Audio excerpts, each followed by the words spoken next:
uongoze njia ya kufikia lengo hilo.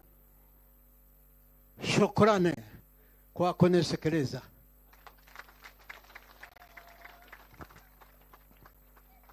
Asante sana.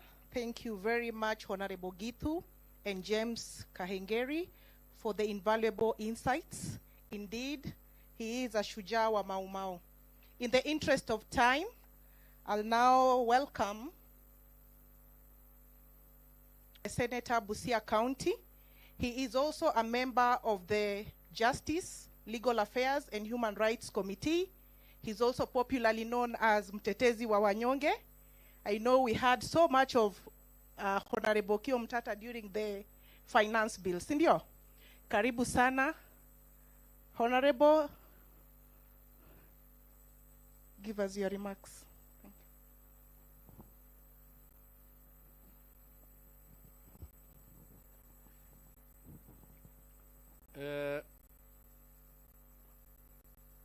Mzee Gidwa Kihengeri, I think is the oldest member here.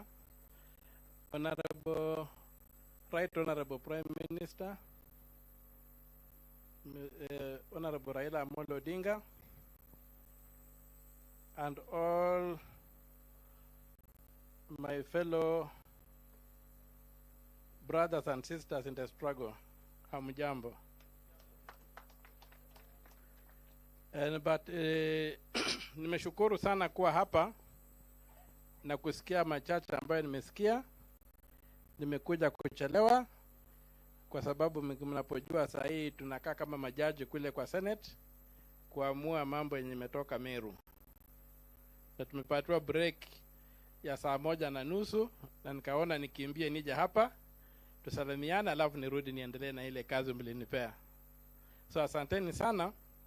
Yangu yatakuwa mafupi. Jambo la kwanza nataka tuelewane. Kama huna story kwa Kiswahili inaitwaje? Kama huna hadithi, lakini hadithi inakaa kama sungura mjanja. Lakini kama huna hadithi, if you don't have a story, you don't exist. It's out of the story that you have that you can have claims to anything. Today, the most powerful people in the world are the Jews as a community. Why? They have a very long story. And so, our story needs to be understood, needs to be documented, needs to be told. Should I speak English or Swahili? Swahili. Huh? Okay. So, hiyo hadithi yetu inataka tuielewe vizuri, tuweze kuiandika, tuweze kuitunza na tuweze kuitangaza. Ndio watu wajue kwamba sisi pia ni watu ambao wanatoka mahali fulani na wana mwelekeo fulani.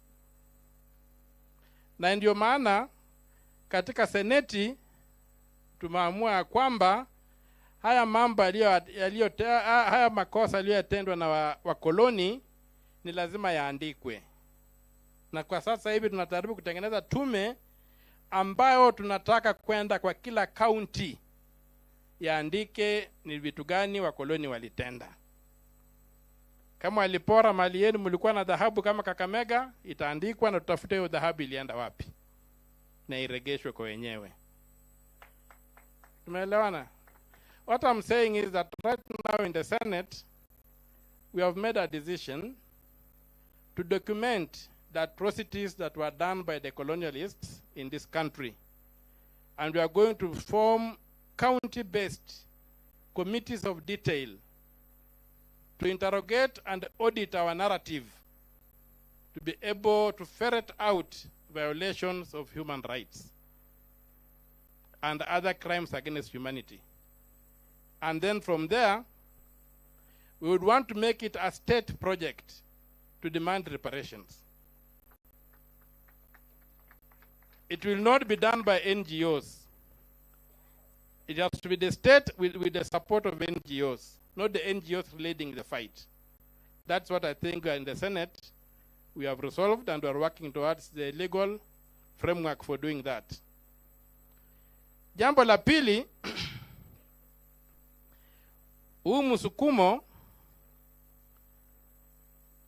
ni kwamba tumesikia mzee Githu akisema walikuja wakatunyang'anya haki yetu, mashamba yetu na kadhalika. Na sasa hivi kuna wale ambao bado wanaendelea kufanya hiyo kazi. Wanatunyang'anya haki yetu, wamekaa kwa maofisi, wanatuibia na wanatuletea umaskini. Hiyo ni lazima tukabiliane nayo. Na ndio maana sasa tukitoka hapa kwenye hii msukumo wa liberation wa ukombozi, lazima tuingie msukumo wa emancipation. Sijui kwa Kiswahili emancipation ni nini? Ridha. Ati? Emancipation kwa Kiswahili ni kwa English. Tumefanya ukombozi wa kujikomboa kwa mkoloni. Lakini hiyo kujikomboa ile ni kama kuvunja jela. Kama wewe umefungwa kwenye jela, alafu kuna kuja wakati wanasema hiyo jela lazima ifunjwe, itavunjwa alafu naambiwa wewe nenda nyumbani. Lakini utaenda sasa waangalie huna transport, huna nini. Jioni ikifika utarudi kwa jela, kwa mwenye jela useme unisaidie nilale tu siku moja tena kwa hii jela nikijipanga kwenda nyumbani. Sasa tunasema kuvunja jela haitoshi. Ile haki yako ambayo ulipoteza ukiwa kwenye hiyo jela lazima upewe. Na ndio maana sasa tumeanza kuangalia kwamba mambo ya uchumi ni muhimu sana. Tuache porojo yote. Suluhu ya umaskini ni sisi wenyewe kujipanga na kusimamia uchumi wetu kwa njia ambayo inafaa. Tuanze kuangalia kwamba mali yetu ambayo tunatoza kwa ushuru inafanya kazi gani? Inatumika vipi? Na tuache mambo ya kutegemea mambo ya agriculture. At the backbone of the economy is agriculture. That's an insult in the 21st century. We must get into the service industry. We must begin competing with the rest of the world. We must begin embracing our comparative advantages. We must begin creating millionaires in our villages. We must see rich people across the country. And we are not going to do that just by repeating this mantra that agriculture, agriculture, agriculture. We must manufacture. Sasa hivi tunapigana kule bunge. Kuna ile mambo ya kutengeneza magari, automotive industry. Ukiangalia kulikuwa na agreement ilitengenezwa na UN 1958. Ambapo ukisaini hiyo agreement mnaweza kuwa na kiwanda chenu hapa industrial area na mna manufacture kama ni carburetor ya Toyota ama ni filter ya Toyota, na itakuwa genuine original equipment yenye inaweza kuuzwa hata Uingereza. Kuna mabwenyenya hapa walikataa kusaini hiyo treaty. Mpaka sasa hii hatujasaini. Hizo vita ndio tunapigana sasa hii. Tunataka kujikomboa kiuchumi. Ule mtu anatukalia mzungu alienda, yale makosa alifanya tutamwandama. Lakini hata tukipata hiyo haitatushibisha. Lazima tuanze kujiuliza sisi kama watu wa dola hili ni vipi tutatajirika. Hakuna vile Mmeru atauza miraa atajirike. Tujenge viwanda. Tukaanza kuingia kwa hizi industries zingine ambazo zinafanya hivi na vile, na kama motor vehicle tunajaribu kusukuma, tukiweza kutengeneza 40% ya motor vehicle hapa Kenya, itatusaidia kwa njia kubwa sana. Na unapata shida imekuwa miaka yote, watu walikataa kuweka vidole mahali fulani kwa sababu uchumi unaendeshwa na traders, not investors. We have very, very many transactional characters in this country. They drive the economy on the basis of trade, not investment and growth, not development.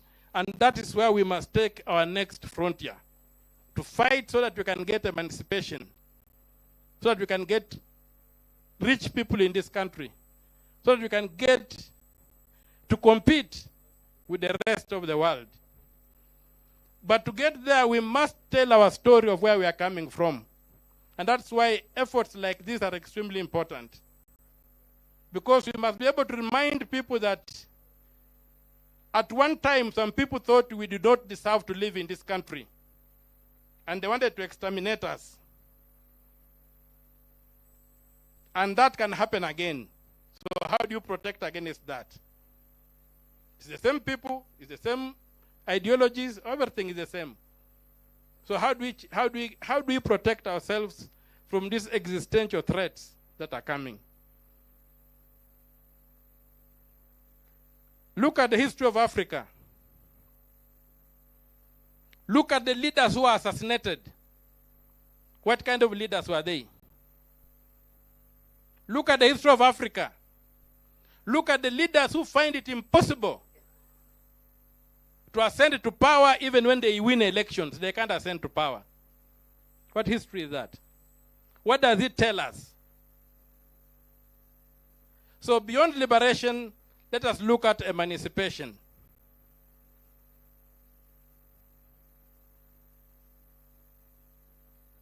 Let us look at emancipation. Let us transit from the narrative of Joshua into the promised land to Nehemiah coming back from Babylon. We are no longer in Egypt. We left Egypt in 1963. Right now we are in Babylon. So we need to find a formula of getting out of Babylon back to Jerusalem. I'm using the Jewish Christians and the Jewish. You have grafted yourself into the Jewish story, so it's part of our story. So everything you have gained. How do we go back and be the people God intended us to be?